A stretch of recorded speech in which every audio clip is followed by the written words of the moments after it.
오늘부터는 이제 종교개혁사입니다. 지난 초대교회사 그리고 중세교회사를 지나고 오늘부터는 이제 종교개혁 이야기, 종교개혁사에 대한 내용이에요. 이 말은 15세기까지 봤다는 얘기입니다. 그러니까 지금 연도로 하면은 15세기까지 1600년까지 내용을 끝내고 이제 종교개혁사 들어간다라는 거거든요. 1500년까지 하고 이제 15세기가 들어가기 시작하는 거죠. 이제 1500년부터 들어가는 얘기입니다. 그래서 변화와 이제 격동의 시기가 이 시간이 진행이 되고 있는 아주 그냥 변화가 많았었던 그 시기거든요. 그 사회 재반 전반에 이제 변화와 움직임이 있었던 그런 시기입니다. 우리가 이제 종교개혁에 대한 얘기는 그래도 교회에서 제일 많이 들어본 얘기 중에 하나거든요. 개신교에서는 종교개혁이 태동을 하기 때문에 교회가 태동하는 시기이기 때문에 제일 많이 들어본 내용인데 이제 일어난 배경이 있습니다. 배경이 되게 중요한데 그 배경과 함께 오늘 중세시대 리뷰도 같이 보면서 내용을 얘기를 한번 해보십시다.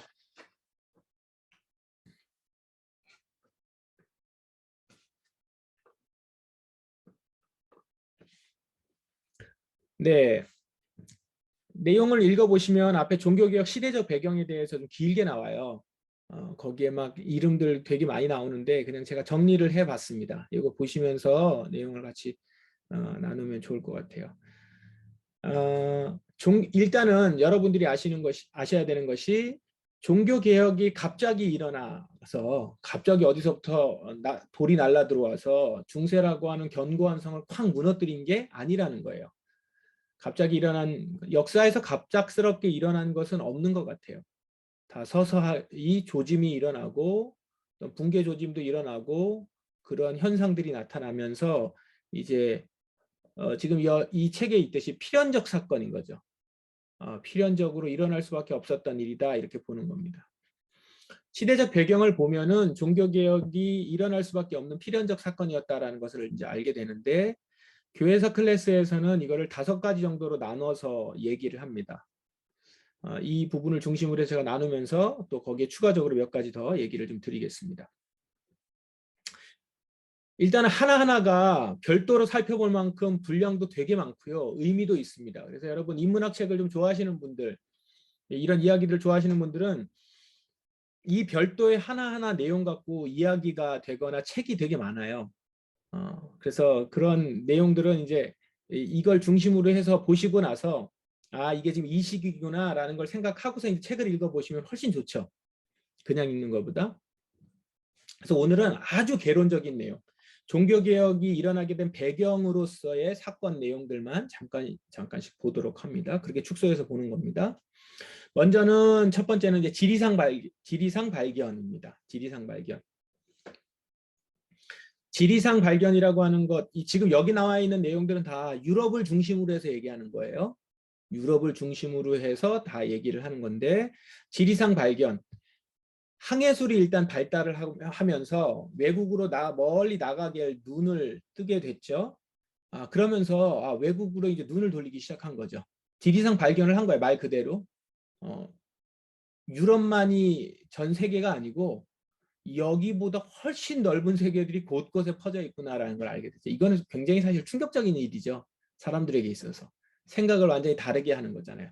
우리가 다 지역에 갇혀 있고 자기가 살고 있는 문화 환경에 갇혀 있는데 이렇게 해외에 외국으로 이제 나가게 되면서 바다 건너로 이렇게 가게 되면서 거기에 펼쳐져 있는 세상을 보고 완전 신세계를 경험하는 거죠. 그러니까 말 그대로 신세계예요.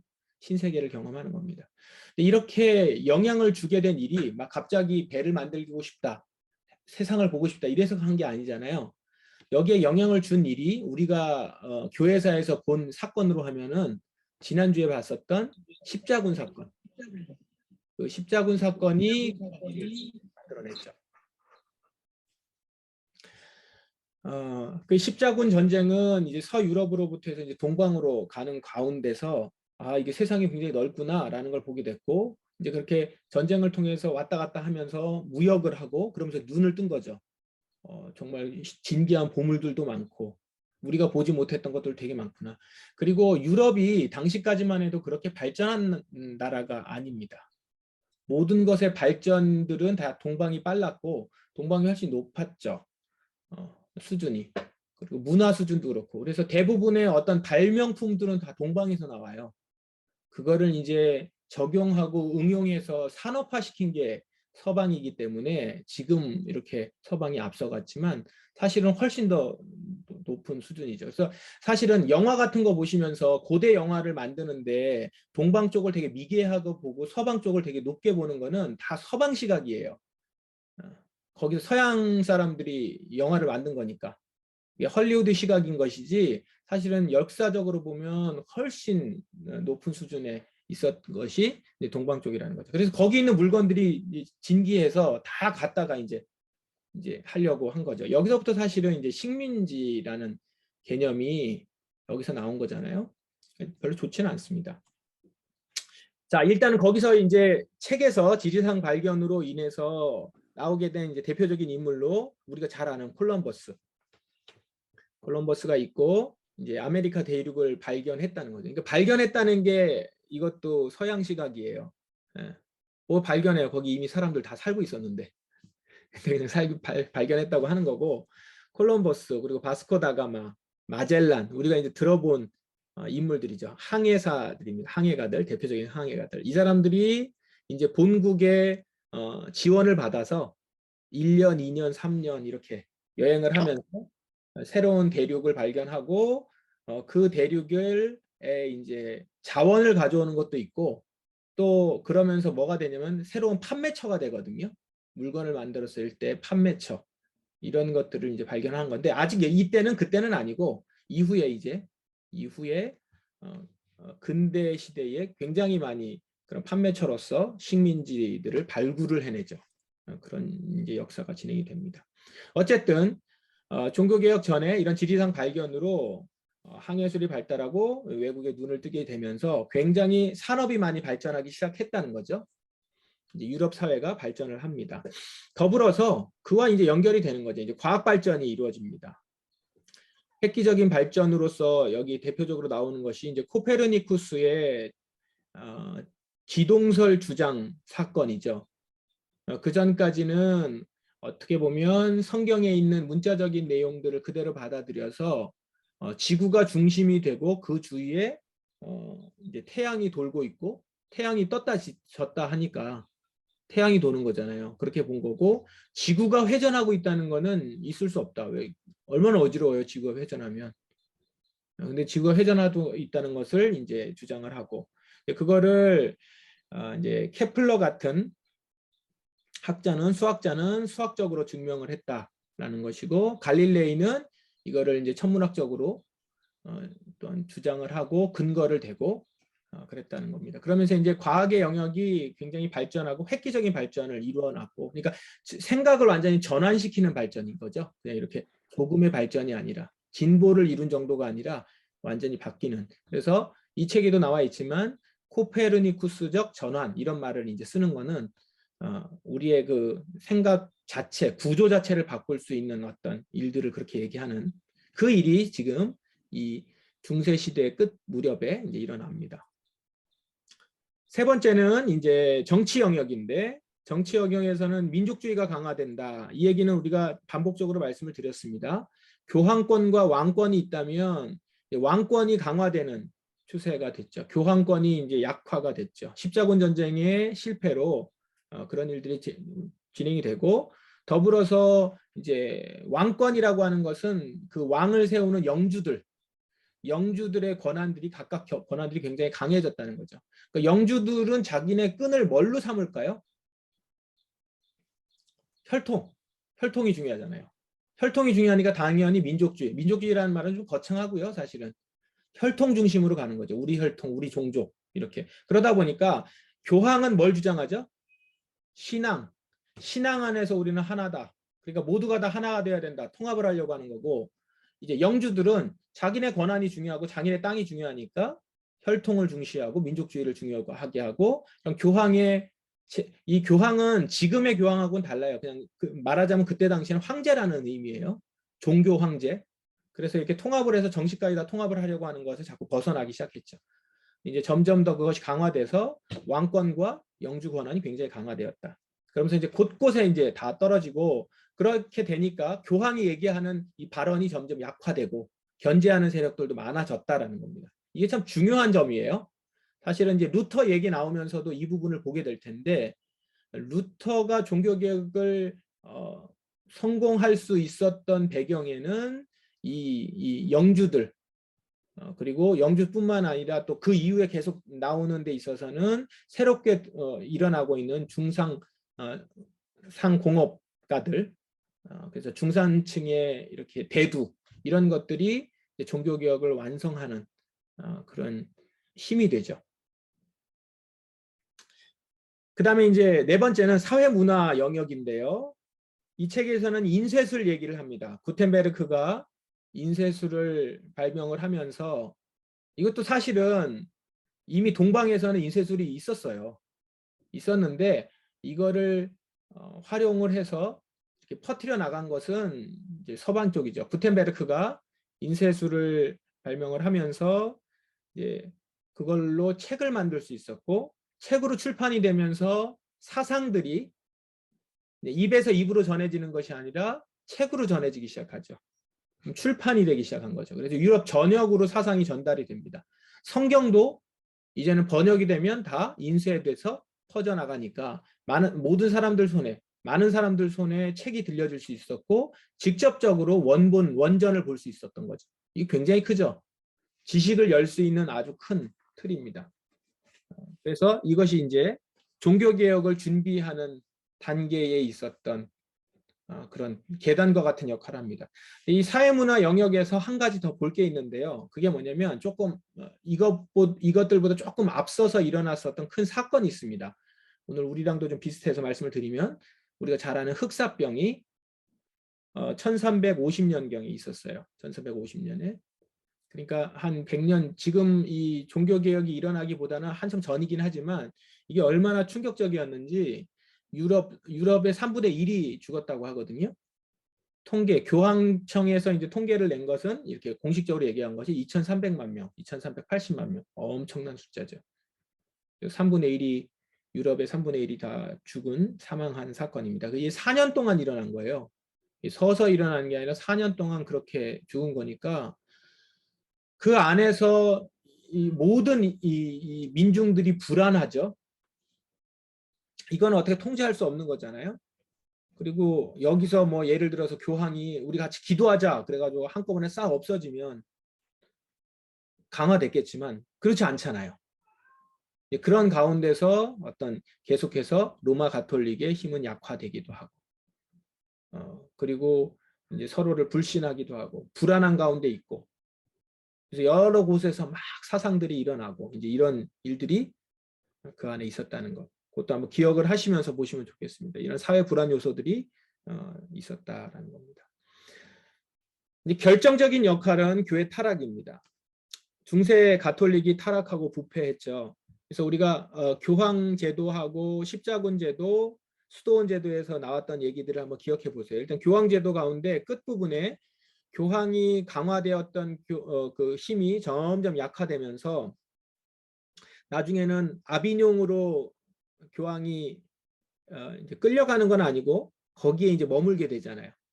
그래서 이제 프랑스 왕의 통치를 거의 받는 그런 교황이 되었다가 70년 후에는 다시 로마로 다시 돌아오는데, 로마로 돌아왔던 그 교황이 죽어요. 죽고 나서 그 로마에서 교황을 새로 세웁니다. 이제 로마 사람이 이제 이태리 사람으로 세우는 건데, 이게 이제 프랑스 사람 입장에서는 싫은 거예요. 벌써 이제 왕이 힘이 세니까. 그래서 프랑스에서 다시 교황을 세웁니다. 그러니까 서로 이제 이 두 개를 싸워요. 교황이 두 명이죠.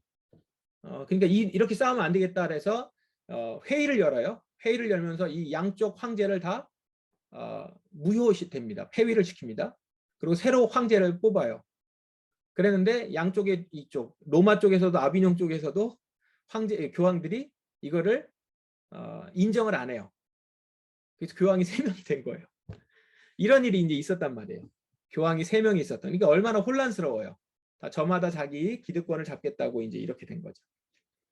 이러면서 제대로 통제도 안 되고 나중에 정리는 됐지만 이러면서 약화된 상황이라는 것이죠. 사람들은 이렇게 그걸 보면서 회의감을 느끼고 이게 뭐냐라는 생각을 하게 되는 거죠. 그 가운데서 이제 결정적으로 면죄부를 발행을 하고, 면죄부는 그 전부터 있었죠. 십자군 전쟁부터 있었는데 이제 이 면죄부를 이제 교회 예배당을 세운다고 막 남발을 하고 그러는 가운데 이제 종교 개혁이 일어납니다. 여기서도 이제 한 가지 더 좀 보실 부분이 있는데 15세기 초에 이제 위클리프라고 있습니다. 존 위클리프라고 영국에 이 사람이 모든 사람은 예수님도 가장 쉬운 언어, 잘 알려진 언어로 말씀을 가르쳤는데 우리 모두가 다 자기들만의 잘 아는 언어로 성경을 봐야 되지 않겠냐라고 해서 쉬운 영어로 성경을 번역을 해요. 위클리프가. 그리고 그런 성경을 읽었었던 또 사람들이 많은 영향을 받고 그 중에 대표적인 인물이 이제 존 후스라는 사람입니다. 이 사람이 굉장히 개혁적인 발언을 하고 설교를 하다가 순교를 해요. 죽습니다. 그래서 어떻게 보면 종교개혁의 최초의 순교자는 존 후스로 봐요. 근데 이건 한참 전 일이거든요. 100년 전인가의 일이에요. 이런 것들이 곳곳에 있는 거예요. 종교개혁은 갑자기 루터에서 땅 생긴 게 아니라 이런 개혁적인 얘기들과 목소리와 죽음과 이런 것들이 계속 있어가면서 이제 이런 필연적인 사건들이 일어난 거죠. 그래서 이 책에서는 이런 배경 하에서 종교개혁이 때가 찬 사건이다. 이렇게 얘기를 하고 있습니다. 그리고 루터 자신도 이런 엄청난 일이 일어나리라고는 상상하지 못했다. 이렇게 얘기를 하죠. 자, 이제 종교개혁에서 빼놓을 수 없는 역사적 사건 한 가지를 더 보겠습니다. 그게 뭐냐면 이제 르네상스입니다. 르네상스, 문예혁명이라고 하죠. 기간으로 보자면 1350년에서 1550년으로 200년간으로 봅니다. 이제 르네상스 얘기가 뭐냐면은 고대 그리스 로마 문화를 이상향으로 보고 이상적인 것으로 보고 이제 다시 그 고대의 근원으로 돌아가자라고 하는 운동이죠. 그래서 이제 고대 그리스 로마 문화의 기본적인 그 사상 자체가 인간을 중요시 여기는 인본주의 사상이니까 인간을 중시하자. 이것은 그 당시에 중세가 어떤 사상이에요? 신 중심 사상이잖아. 하나님 중심 사상. 하나님 중심 사상인데 그러니까 이제 하나님 외에 그 인간들에 대한 내용들은 다 이렇게 연구하지 않았는데 이 문예혁명이라고 하는 것은 르네상스는 이제 인간에 대한 얘기, 사회에 대한 얘기로 돌아가 보자라고 해서 그 내용이 고대 그리스 로마 시대의 얘기에 있으니까 거기를 이제 찾아가기 시작하는 거죠. 이 종교개혁과 대표적으로 관계에 있는 인물, 여기 이 책에는 여러 인물들을 얘기를 합니다. 오늘 제가 여기 그 슬라이드에는 쓰지 않았지만 뭐 페트라르카, 레오나르도 다 빈치, 미켈란젤로, 라파엘로, 도나텔로, 브라만테, 에라스무스 뭐 이렇게 쭉 나오죠. 그런데 이제 종교개혁과 연결되어서 아주 직접적으로 관계 깊은 인물은 이제 에라스무스입니다. 인문주의자들의 왕자라고 하는 그 에라스무스가 여기 나옵니다. 르네상스 운동이 막 일어나게 되었고요. 이 르네상스 운동에 불을 아주 확 붙인 게 뭐였냐면 어떤 사건이었냐면 동방제국은 아직까지 그대로 있었는데 이 오스만 투르크 제국이 이제 커지면서 콘스탄티노플을 드디어 점령을 해요. 1450년경에. 점령을 하면서 동방제국에 있었던 학자들이 유럽 쪽으로 다 넘어옵니다. 동방의 문서들이나 여러 가지를 가지고 있었잖아요. 그런 것들을 가지고 넘어오면서 르네상스의 인문학 운동에 불을 확 붙여요. 그러면서 르네상스가 더 많이 발전을 합니다. 자, 그 영향을 종교개혁이 받습니다. 그래서 종교개혁과 르네상스 운동에는 같은 공통점이 있어요. 왜 그러냐면 종교개혁이 르네상스의 그 영향을 받기 때문에 그래요. 서로 공유되는 점이 있는 겁니다. 그 공유되는 점이 뭐예요? 근원으로 돌아가자라는 거죠. 근원으로 돌아가자. 지금 이런 문제가 생긴 것들 근원으로 돌아가서 보자라는 겁니다. 그래서 중세의 관행, 관습, 이제 이런 것들을 비판적으로 보자라고 하는 비판 정신이 생기는 거죠. 그냥 무조건적으로 받아들이는 것이 아니라 비판 정신이 생기면서 이게 뭐가 잘못된 거 아닐까? 무엇이 문제일까? 지금 저 사제들이 이야기하는 게 다 맞나? 그럼 사제들이 인용하고 있는 성경은 뭐라고 써 있는가? 라고 하면서 근원으로 자꾸 돌아가는 거죠. 그래서 중세 이전 고대로 가야 한다라고 하는 주장입니다. 르네상스나 종교개혁이나 다 중세의 어떤 잘못과 중세의 부패상에 회의를 품고 그 전으로 돌아가자라고 하는 운동이죠. 그러다 보니까 르네상스는 고대 그리스 로마 문화, 종교개혁은 중세교회 전의 교회, 초대교회죠. 초대교회를 탐구하기 시작하고 초대교회의 교회사의 인물들의 문헌들을 보기 시작하고 이런 운동이 같이 연결이 되어 있다라고 볼 수 있습니다. 특히 성경 같은 경우는 라틴어 성경을 중세 교회에서는 봤는데 라틴어 성경이 아닌 원래 원어로 쓰여져 있는 히브리어 성경과 헬라어 성경을 보기 시작하는 거죠. 그러면서 이제 히브리어, 헬라어 문헌에 대한 연구, 공부 이런 것들이 많이 적혀 있고 당시에 이제 적혀 있는 헬라어, 히브리어로 적혀 있는 문헌들도 많이 보기 시작하고 그랬던 겁니다.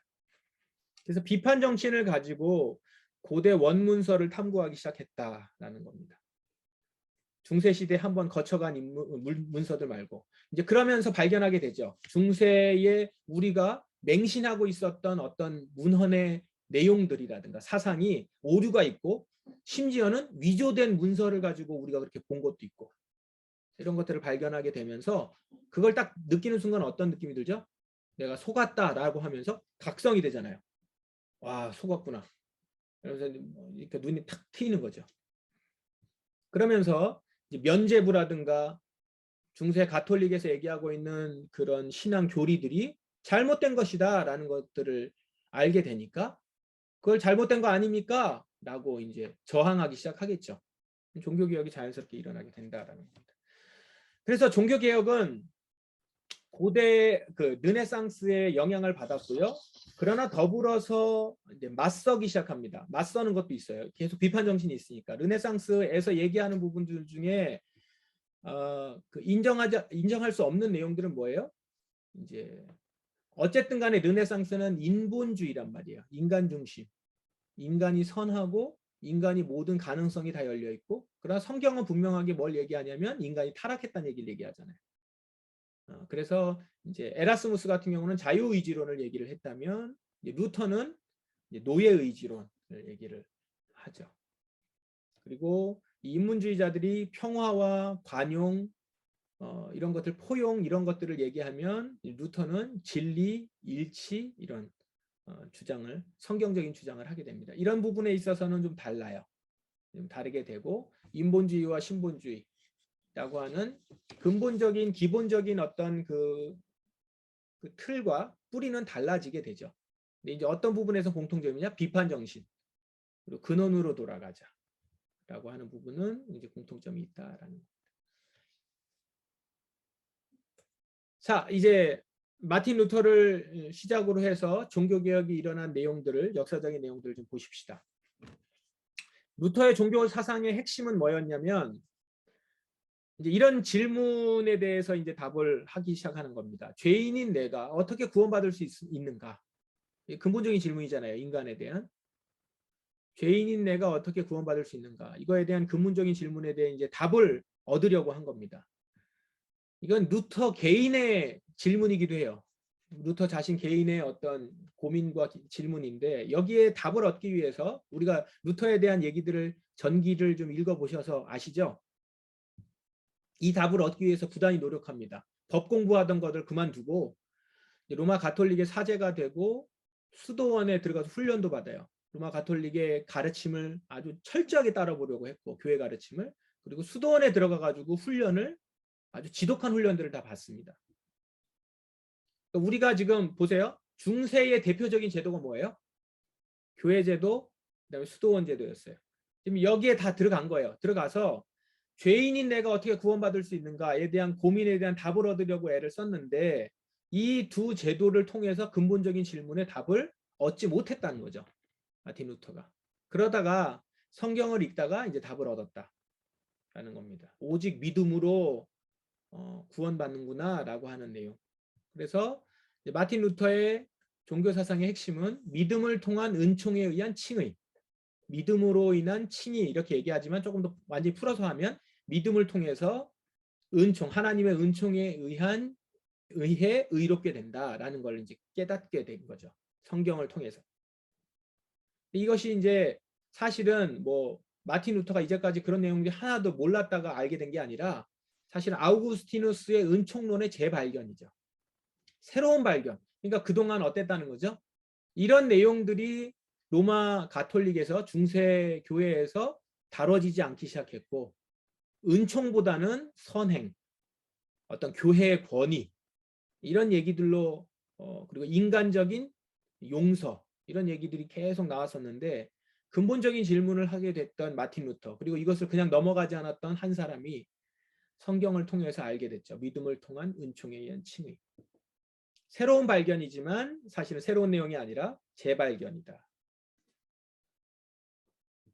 교회사 클래스에서는 이 부분을 정리하면서 겉의 부패보다는 내부의 잘못된 신앙의 핵심을 공격했다 얘기합니다. 그러니까 겉의 부패가 아니라 이제 이게 이렇게 겉으로 드러나게 됐었던 부패하게 됐었던 이유가 되는 내부적인 신앙 문제를 공격했다.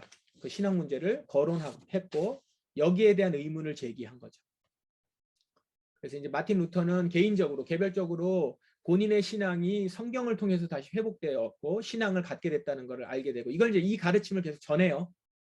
그래서 루터가 또 설교도 잘하고 워낙 똑똑해서 사람들이 영향을 많이 받기 시작했어요. 그래서 이제 이미 많은 사람들이 개혁적인 생각들을 하기 시작했고 성경적인 사고가 어떤 것인지를 막 깨우치기 시작했던 때입니다. 그럴 때 이제 여전히 교회는 여러 가지 부패적인 행동들을 하고 있었죠. 그래서 뭐 종교개혁이 딱 어느 순간의 시점에 일어난 건 아니지만 아주 의미 있는 역사적인 사건으로 이제 1517년 10월 31일로 얘기를 하죠. 이제 그 이유가 이제 95개조 조항을 비텐베르크 성교회문에 게시한 날로 이제 봅니다. 그날을 그래서 우리가 가장 중요한 종교개혁 역사에 있어서 시작이라고 이렇게 보는 이유가 이제 이 일 때문에 그런데 이것도 이제 종교개혁 기념주일이 10월 31일이잖아요. 그때 종종 나누는 내용들이기 때문에 아시는 분들이 좀 많을 거예요. 일단은 간단하게 시대적 배경이 하나가 있는데 뭐냐면 이제 영주나 왕들이 강화가 되면서 교황이 자신의 권한이 축소가 되었어요. 그런 가운데서 그래도 교황청이 힘을 발휘했었던 나라가 있는데 그게 어디냐면 독일이에요. 독일이 다른 나라에 비해서 조금 떨어졌고요. 프랑스나 스페인은 힘이 굉장히 강해졌습니다. 엄청나게 강했고 그러니까 뭐 아비뇽으로 교황을 데리고 가기도 하고 막 그러잖아요. 그래서 프랑스가 힘이 셌고 스페인도 힘이 굉장히 강력했습니다. 항해를 많이 했고 그다음에 부유해지기 시작했고요. 그다음에 영국하고 잉글랜드나 스코틀랜드는 섬이잖아요. 섬. 지리적으로 이렇게 떨어져 있으니까 이 영향을 미치기가 어려워요. 그러니까 이 교황청이 좀 힘을 발휘할 수 있는 데가 독일이에요. 신성 로마 제국이 이제 독일이잖아요. 지금의 독일이잖아요. 그래서 이제 신성 로마 제국 독일에 많이 이렇게 힘을 발휘한다 하고 그 얘기는 뭐냐면 독일을 통해서 많이 세금도 걷어들이고 여기가 이제 재정 수입의 원천이었던 거죠. 이런 가운데서 이제 독일에서 지금 베드로 성당, 베드로 대성당을 건축한 거를 완공해야 되는데 돈이 필요하니까 면죄부를 발행을 합니다. 면죄부를 발행을 했어요. 그게 이제 시발점이 되는 건데 당시에 테첼 수도사가 주도해서 면죄부를 발행을 하고 그렇게 해서 베드로 대성당의 그 건축을 위한 헌금을 모집을 합니다. 이것을 계기로 해서 루터가 이건 정말 아니다 라고 해서 95개조의 반박문 그 면죄부뿐만 아니라 그것을 계기로 해서 이제까지 로마 가톨릭에서 이야기하고 있는 사상들 그가 그동안 공부했잖아요. 신학교에서 공부하고 수도원에서 얼마나 많이 공부했습니까? 그 내용들을 가지고 우리 토론하자. 진짜 성경이 그 얘기를 하고 있는지 라고 하면서 계시를 해요. 그러니까 이게 말하자면 이렇게 우리 대학가에 대자보 붙이듯이 붙인 거예요. 이거 갖고 우리 얘기하자라고 했어요. 이게 이제 큰 사건이 된 거죠. 그래서 문제 제기를 했고 이것에 대해서 그렇게 하자 이렇게 안 하고 이제 교황 네오 10세가 이 칙령을 발표를 합니다. 당시 네오 10세가 면죄부를 발행한 장본인이거든요. 네오 10세가 칙령을 발표하면서 굉장히 그 무시무시한 얘기를 하죠. 한 사람에게 있어서 한 마리의 산돼지가 주님의 포도원을 짓밟았다. 이제 이렇게 얘기를 하면서 칙령을 발표하고 경고를 하면서 루터의 그 사죄를 요구를 한 겁니다. 근데 루터가 이걸 거부를 하죠. 거부를 하고 칙령을 불태웁니다. 이제 여기서부터 건널 수 없는, 돌아올 수 없는 강을 건넜다 얘기를 하죠.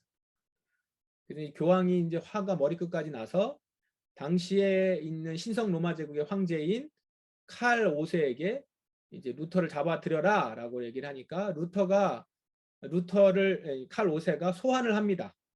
소환을 해서 변론을 해라. 이제 종교회의처럼 한 거죠. 그게 이제 보름스에서 열립니다. 그래서 보름스 제국의회인데 거기에 소환을 하죠. 이제 거기서 했던 내용이 오늘 책 내용에 나옵니다. 거기서 자기의 마지막 변론 내용이 나오죠. 변론하러 가기까지 이제 이렇게 마차를 타고 갈 거 아니에요. 마차를 타고 가는 그 내내 사람들이 쫓아다니고 그리고 응원하는 사람, 그 반대하는 사람 막 이렇게 있었다고 해요. 그래서 이제 루터가 보름스 제국의회에 가서 이제 제가 그 슬라이드에만 있는 내용으로만 그냥 읽어드리면 나의 양심은 하나님의 말씀에 의해 사로잡힌 바 되었습니다. 그리고 나는 나의 그 주장을 철회하거나 철회할 수도 없거니와 철회하지도 않겠습니다. 그냥 책에 있는 내용을 읽어볼게요. 왜냐하면 자기의 양심에 불복하는 것은 옳은 것도 안전한 것도 아니기 때문입니다. 그리고 하나님이여 내가 여기 섰나이다. 나를 도우시옵소서. 아멘. 이렇게 멋들어지게 멋진 그런 고백과 함께 변론을 합니다. 이러면서 이제 끝난 거죠. 이제 루터가 잡혀갈 것들을 이렇게 본인도 각오를 하고 죽을 걸 각오를 하고 했는데 그때 이제 루터를 보호해주는 사람이 한 사람이 나옵니다. 그게 누구냐면 작센 프리드리 선제후인데 이 선제후라는 말이 뭐냐면 그 신성 로마 제국의 황제를 뽑을 때 그 황제를 뽑을 때 뽑는 그 선거인단 중에 한 명이에요. 선제후, 제후를 뽑는다라는 거거든요. 그래서 그 제국 황제의 그 신성 로마 제국의 거의 넘버 2에 위치해 있는 사람인데 이 사람이 루터를 지지하는 거죠. 루터를 성에 보호를 시킵니다. 발트부르크 성에 도피를 시켜요. 그래서 루터가 이렇게 처형당하거나 그러지 않고 거기에 있게 돼요. 쫓겨나긴 했는데 위배처럼 쫓겨나기는 했지만 거기에 그렇게 안전하게 머물게 돼요. 안전하게 머물면서 루터가 뭘 했냐? 신약 성경을 독일어로 번역합니다. 이게 이제 위클리프가 영어로 번역했듯이 이거 자극을 받은 거죠. 독일어로 번역을 해요. 신약 성경을. 그래서 이제 그거를 사람들이 다 읽을 거 아니에요? 성경을 개인적으로 읽으면서 루터의 가르침도 읽고 성경을 통해서 확인하는 거죠. 진짜 루터의 말이 맞다. 이렇게 되는 거 아닙니까? 그러면서 이제 개혁이 이제 더 이상은 이걸 거칠 수 없는 그대로 꺼질 수 없는 불이 되어버린 것이죠. 여기서 우리가 알아야 될 것은 루터가 이놈의 로마 가톨릭을 무너뜨려야겠다라고 해서 개혁을 일으킨 게 아니에요. 우리가 개혁하면 뭔가 이렇게 무너뜨리고 혁명하고 좀 똑같이 생각을 하는데 그런 게 아니었고 종교개혁은 로마 가톨릭의 잘못된 것을 잘못됐다고 말했을 뿐이에요. 근데 오히려 이것에 대해서 더 들고 일어난 게 누구냐면 로마 가톨릭인 거죠. 그래서 이놈의 산돼지 죽어라 이러고선 했는데 이게 진짜 산돼지면 죽었겠지만 진짜니까 하나님이 보호하시면서 그가 쫓겨나가게 되면서 자연스럽게 분리가 된 거죠. 그를 받아들이지 않으니까 그 개혁의 목소리를 받아들이지 않으니까 밖으로 나가게 되면서 새로운 신앙 공동체가 생기기 시작한 겁니다. 자연스럽게 분리된 거지 내가 개혁을 하리라 이제 이러면서 혁명을 나한테 주셨다 이렇게 된 게 아니라고. 우리가 어떤 개혁이라는 얘기를 할 때는 언제나 분명한 건 뭐냐면 진리에 대한 수호, 진리를 붙듦, 진리를 알고 있는데 거짓된 것을 그대로 놓고 보지 않음. 이런 거예요. 여기서부터 시작이 되는 거죠. 그런데 그걸 받아들이지 않으면 뭐 쫓겨나가게 된 건데 결국 쫓겨나가게 된 것이 새로운 사회나 새로운 공동체와 새로운 그룹이 생기게 되는 일이 된 거죠. 종교개혁이 개신교가 그렇게 탄생을 합니다. 종교개혁의 3대 표라고 하면 우리가 알죠. 오직 은혜, 오직 믿음, 오직 성서, 성경. 그래서 솔라 그라티아, 솔라 피데, 솔라 스크립투라 라고 얘기합니다. 그래서 오직 은혜, 오직 믿음은 내용적인 원리, 은혜와 믿음을 강조하는 거죠. 그리고 솔라 스크립트라, 오직 성서는 외형적으로는 성경 중심이다. 교황 중심이나 사제 중심이 아니라 성경 중심이다. 그리고 선행이나 어떤 그 혈통이 아니라 은혜와 믿음 중심이다. 그래서 은혜와 믿음이라고 하는 내용이 담겨 있는 성경을 붙드는 거죠.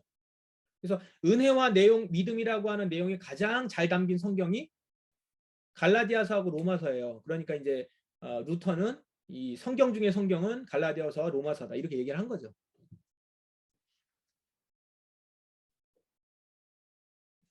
자, 그 다음에 또 한 가지 굉장히 중요한 사상이 만인 제사장주의입니다.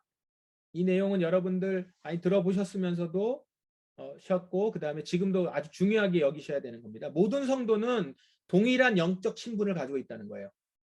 그 당시에는 이제 사제, 그리고 교황, 사제, 그 다음에 그 밑에 이제 있는 성도들 이렇게 있었다고 하면 신도들 있었다고 하면 그런 게 아니다. 모든 사람들이 제사장이다. 제사장이라는 것은 직접 하나님을 만나는 사람이잖아요. 사제를 거쳐서 하나님을 만나거나 용서를 구하거나 기도하는 게 아니라 직접 예수 그리스도의 이름으로 난 나아갈 수 있다. 만인 제사장주의. 그래서 우리가 지금 예수님의 이름으로 기도드립니다. 아멘을 하는 거예요. 그래서 우리는 예수 그리스도의 이름으로 나아갈 수 있는 제사장이다. 이것도 다 성경에 있는 거죠. 너희는 왕 같은 제사장이다. 라고 하는 말씀에 의해서 얘기하는 겁니다. 그러다 보면 자연스럽게 나오는 게 있어요. 지금 이제까지 로마 가톨릭에서 주장했던 바가 뭐예요? 지금 자신이 가지고 있는 이 일은 성직이라는 거죠. 사제들은 나는 이걸 하나님께 특별히 받은 소명이다. 성직으로 생각했어요. 그러니까 그걸 인정한 거거든요. 그런데 만인 제사장을 다 얘기하니까 모든 사람이 사제가 되는 게 아니라 지금 여러분들이 가지고 있는 그 직업도 하나님의 부르심 가운데 소명이다. 이게 주장하게 되는 거예요. 이게 같이 연결이 되죠. 그러니까 당신 사제만 소명이 아니고 나도 소명받은 자다. 이거를 주장하게 됩니다. 그렇기 때문에 너는 너 있는 자리에서 나는 나 있는 자리에서 예수 그리스도의 이름으로 하나님께 나아갈 수 있는 자다. 만인 제사장. 개인의 가치를 발견하고 존중하게 됩니다. 그러면서 모든 직업은 소명이다. 논리적으로 그렇게 연결이 되게 돼 있어요. 그래서 이제 그때 그 독일어로 하면은 독일어에 이제 일이라고 하는 표현이 아르바이트가 있고 또 하나는 베르프가 있는데 이제 베르프 이런 소명이라고 하는 얘기를 쓰기 시작했죠. 직업을 단지 노동이라고 하는 일이 아니라 소명으로서 부르심이라고 하는 일이라는 걸로 이제 개념을 갖게 됩니다. 이게 이제 우리 프로테스탄트의 굉장히 중요한 직업 소명설이 되죠. 모든 직업은 성직이다. 지금도 그 얘기를 많이 하고 있죠. 그리고 이제 그러다 보니까 예배 때는 어떻게 했어요? 예배 때는 사제 중심의 예배였는데 그러지 않고 모든 신도들이 함께 참여하는 예배로. 초대교회가 그랬잖아요. 그렇게 돌아가는 겁니다. 돌아가기 시작했고 당시에 성찬식을 할 때는 떡과 잔이 있었지만 이것이 이제 화채설은 어떻게 되죠? 자칫 잘못하면은 이제 이게 예수님의 몸이고 피인데 떨어지면 안 되잖아, 땅에. 되게 조심해야 돼요. 그래서 떡도 이렇게 그 신도들의 입에 쏙 넣어줬다는 거 아니에요? 이렇게 혀에 딱 놓아져서 쏙 들어가게. 이게 땅에 떨어지면 안 돼요. 예수님의 살이 떨어지면 안 되니까. 근데 이 잔은 흘릴 수 있거든요. 이렇게 피가 막 예수의 피가. 그러니까 그거 안 한다고 사제가 자기 혼자 다 마셨단 말이에요. 그래서 그 사제들 중에서 알코올 중독자가 많았대요. 맨날 예배 때마다 술 먹으니까. 그랬는데 그거를 성찬식을 하면서 성찬식을 어떻게 했냐? 모든 사람에게 떡과 잔을 다 돌렸죠. 신도들이라면. 예배 형식이 달라질 수밖에 없었고, 그러니까 지금으로 말하면 이게 뭐예요? 뭐 경제적으로 이렇게 같이 사는 걸 경제 민주화라고 하듯이 신앙 민주화, 예배 민주화가 이제 이루어지게 된 거죠. 자, 이게 이제 로마 종교 개혁에 대한 어떤 내용들이고요. 자, 그래서 이제 루터는 이렇게 종교 개혁을 일으켰는데 로마 가톨릭과도 기본적으로 싸웠고, 그러면서도 또 한편으로는 급진주의자들하고도 이제 또 싸워요. 이게 보면 항상 개혁을 일으키면 좀 천천히 하자, 이것만 개혁하면 된다라는 주의가 있고, 확 다 때려부셔 이제 이런 사람도 꼭 나온단 말이에요. 급진주의자들이 항상 있어요. 급진주의자들과의 그런 어떤 부딪힘이 있었던 것 같아요. 이제 우리가 종교개혁 얘기하면서 급진주의자들 얘기를 들을 겁니다. 급진주의자들과 이제 같이 부딪히고 그들을 경계해야 된다. 그래서 루터는 기존 질서를 무너뜨리지 않으려고 계속 노력을 해요. 그래서 루터 얘기를 보면은 상당히 보수적입니다. 그리고 본인이 그 사제로서의 그 정체성을 끝까지 가져간 걸로 보여요. 완전히 다 벗어버린 게 아니고. 그리고 국가 권력도 되게 인정합니다. 저항을 가능한 한 하지 말아라, 국가 권력에 대해서. 이렇게 본 것이 이제 로마 그 루터의 입장이었고, 그러다 보니까 이제 급진주의자들하고 굉장히 싸움이 있었던 것이고, 그 다음에 그 종교 개혁자 내부에서도 갈등이 또 있습니다. 독일에서만 일어난 것이 아니라 다른 곳곳에서도 일어나잖아요. 그러면서 그 내부에서도 갈등이 일어나요. 대표적으로 이제 츠빙글리와 갈등을 일으키는데, 그거는 신학적인 부분입니다. 성만찬 신학에 대해서. 이 부분은 츠빙글리 얘기하면서 하겠습니다. 그래서 츠빙글리와의 성만찬에 대한 입장 다른 차이가 있었고, 이거는 끝까지 입장차가 좁혀지지 않아요. 이 성만찬은 단지 예식의 문제가 아니라 그리스도를 어떻게 보느냐거든요. 예수 그리스도를. 기독론에 대한 문제인데, 이런 부분들에 대해서는 끝까지 같이 저항을 합니다. 그러니까 이 종교 개혁이라는 게 쉽지 않아요. 끝까지 저항해야 되는 거죠. 비판 정신이 있어야 되는 거고, 그 다음에 여러 가지의 어떤 그 경계에서부터 서로 부딪힘도 있고, 그 가운데서 버티는 일들을 했고 이겨나가야 되는 그런 삶이었던 것 같아요. 오늘 우리가 그 루터의 일생에 대해서 얘기는 쭉 보지는 않았어요. 여러분 그 마틴 루터에 대한 생애에 대한 내용이라든가 어떤 전기 그리고 영화 이런 것들이 있으니까 찾아보시면 좋을 것 같고, 저도 예전에 루터에 대한 내용들을 아주 좀 두꺼운 책으로 한번 읽었다가 너무 많은 내용이 담겨 있어가지고 최근에 다시 읽었던 규장에서 나온 어린이 그 용 위인전 있죠. 거기 마틴 루터 내용을 너무 재밌게 잘 적어놨어요. 몰라요, 제가 그 수준이라 그런지 몰라도. 하여튼 그것만 읽어보셔도, 그러니까 생애에 대한 부분, 마틴 루터의 생애에 대한 부분들은 읽어보시면 참 좋더라고요. 그 책은. 우리가 잘 알고 있는 아주 유명한 내용, 루터가 죽을 때에 그의 침상에 있었던 쪽지라고 하죠. 이거를 아마 주머니에 넣고 다녔을 것이다 라고 얘기하는데, 우리는 거지들이다, 이것은 진리이다 라고 하는 그 문구가 그 안에 있었다고 합니다. 그러니까 선한 것이 없는 철저한 거지, 내 안에 선한 것이 나올 수 없는 은혜를 구해야 되는 거지들이다, 이제 이런 얘기죠. 루터의 삶은, 기본적인 삶은 이 삶이었어요. 진리는 그리스도께 있고 하나님에게 있다. 우리는 철저하게 날마다 우리 자신은 주님의 은혜를 구해야 되는 사람이다 라는 그 기조 아래 인생을 살아갔던 사람입니다. 제가 그 일부러 개혁을 일으키려고 의도한 것이 아닌, 그러나 그 가운데서 그럴 수밖에 없는 자리에 있었던 거죠. 그러니까 그리스도인으로서, 한 사람의 그리스도인으로서 말씀 앞에서 정직하게 서고 세상 앞에서 전해야 되는 것들을 소명감을 갖고 전했더니만, 그런 시대에 그가 태어났고 그런 시대에 하나님이 부르신 자리에서 개혁을 일으킨 거죠. 그러니까 이게 뭐 루터가 특별하게 루터라고 하는 사람을 따로 크게 보내셔서 그리고 갑자기 바꾸려고 하신 것이 아니라, 그 시대에 정직하게 그 자리에 섰었던 한 사람을 통해서, 그리고 루터 혼자 절대 일어난 게 아니죠. 수많은 저항가들과 개혁가들을 통해서 종교개혁은 일어난 거죠. 거기에 그냥 맨 앞에 선두에 이름으로서 마틴 루터가 있는 것이다 라고 보시면 되겠습니다. 네, 여기까지 오늘 종교개혁사, 종교개혁 이야기 첫 번째 마틴 루터 이야기 같이 보았습니다.